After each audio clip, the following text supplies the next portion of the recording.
this impeachment inquiry. We'll get back to that as news develops there. I want to bring in Tennessee Congressman and member of the Homeland Security and Oversight Committees, Mark Green. And Congressman, it's good to see you this morning. Thanks very much for joining us. Good to see you, Maria. Your reaction to what you heard from Secretary Pompeo, and then we want to broaden it out and ask you about the happenings in Washington. Sure. I really appreciate his stand with Iran and, of course, the issues in Libya. I think the Berlin Conference is going to move us down the road there. What he didn't mention, of course, North Korea launching the ballistic missile this morning. I'm sure that'll come out. Hopefully it'll come out.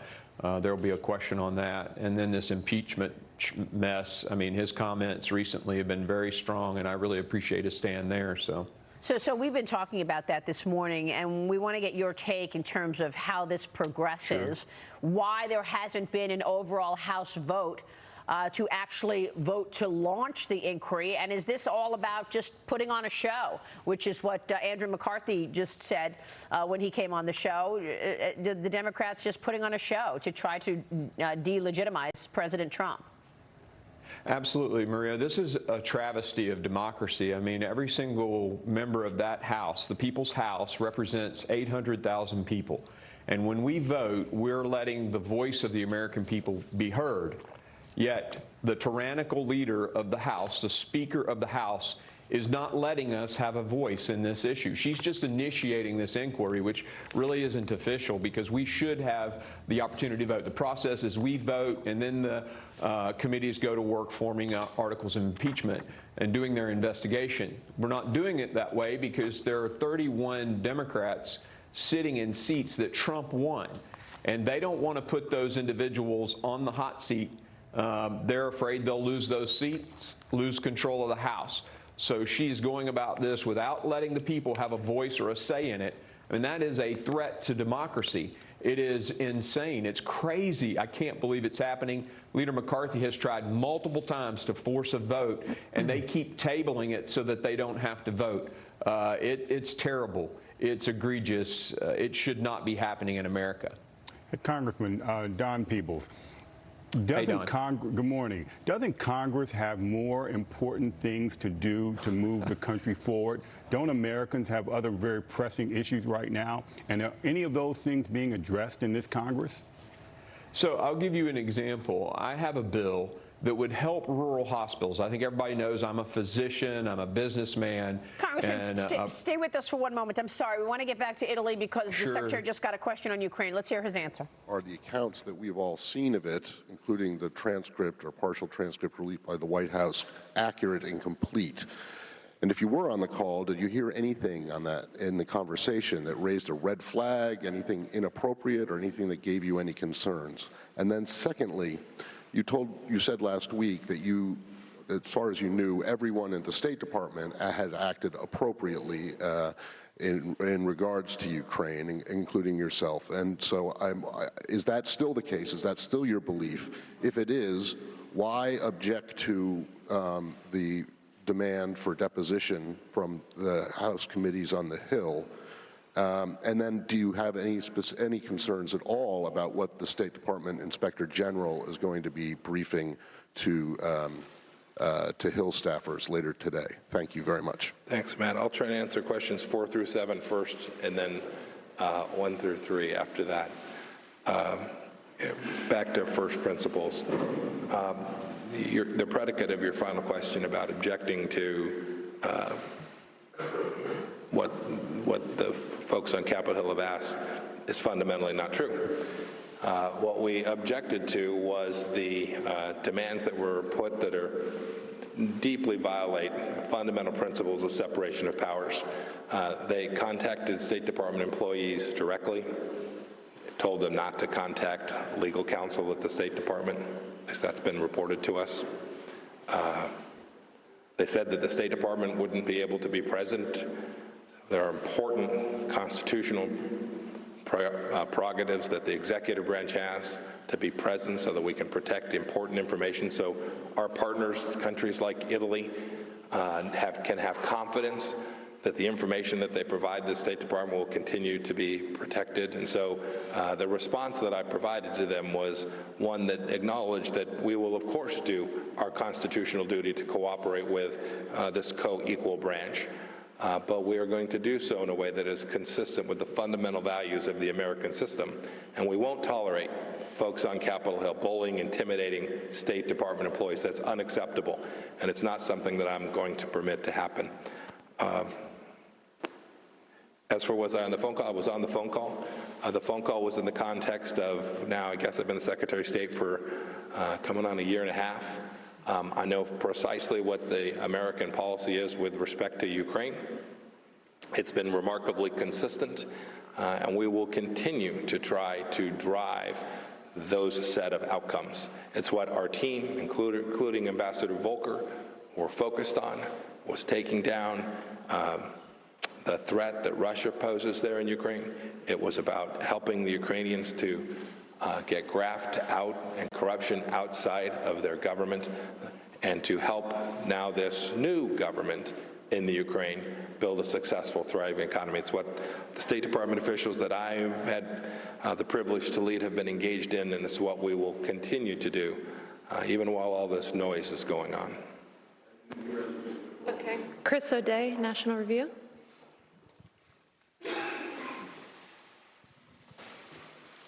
Thank you both for being here. I'd like to, I guess, address the question to both of you. You can kind of take it in whichever order, whoever wants to kind of go first. Primarily oriented towards, I guess, what is conveniently termed kind of the Belt and Road these days, but on a somewhat broader basis, not just with Huawei.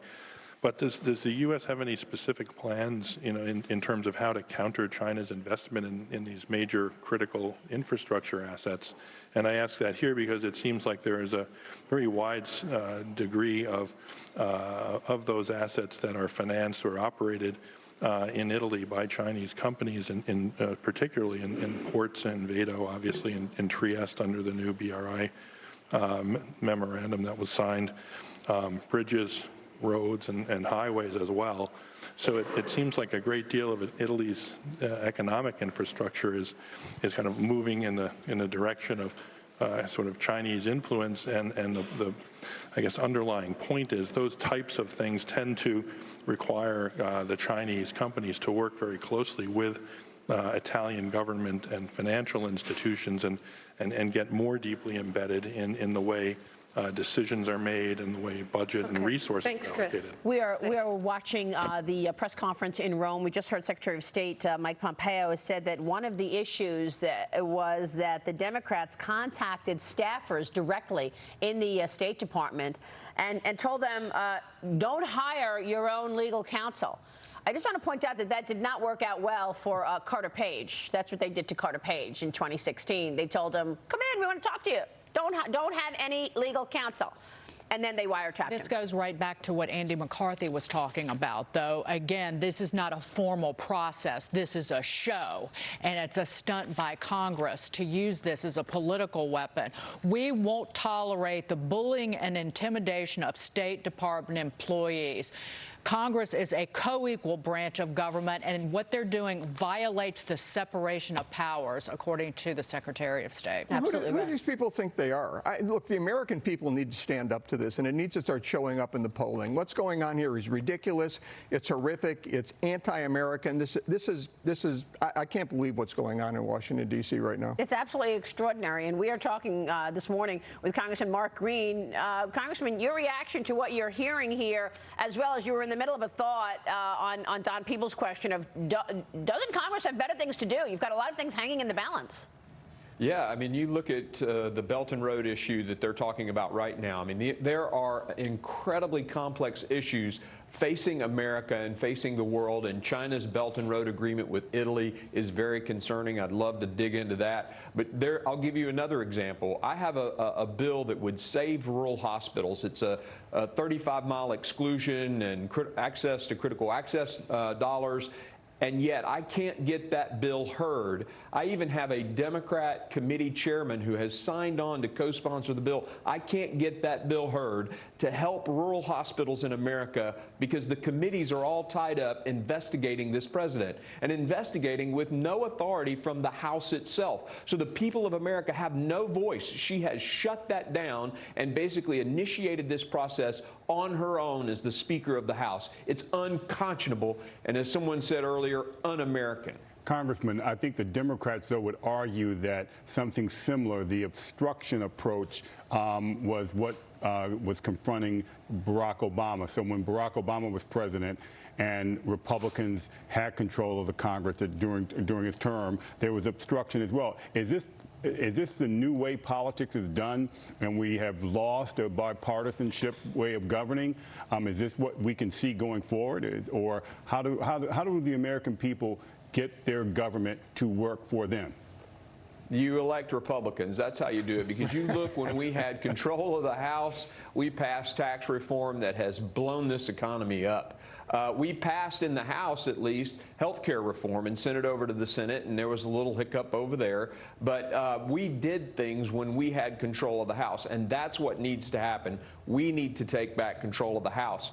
I mean, Leader McCarthy, I think I was starting this thought when y'all jumped over to Mike's comments.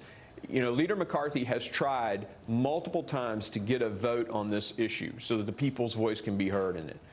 Every time they table the motion and there's no vote taken. So it's not the way to do business in a democracy. So, Mark, this Andy Puzder, and by the way, as being my congressman, I feel free to ask you these questions. Fire away, Andy. The impeachment's going to have to be bipartisan. They're going to need the support of some Republicans. Now, the polling showing that Republicans in the general public are very supportive of the president. Are you seeing any weakness in the Republican caucus on the Hill as far as support for the president and this process goes? No, I've seen. I think our caucus is standing pretty firm together. And I will tell you that in the district, in my district, it's hugely supportive of the president and very, very angry about this process. So both the caucus is standing together, and I think, at least in my district, the folks who support me are 100% behind the president.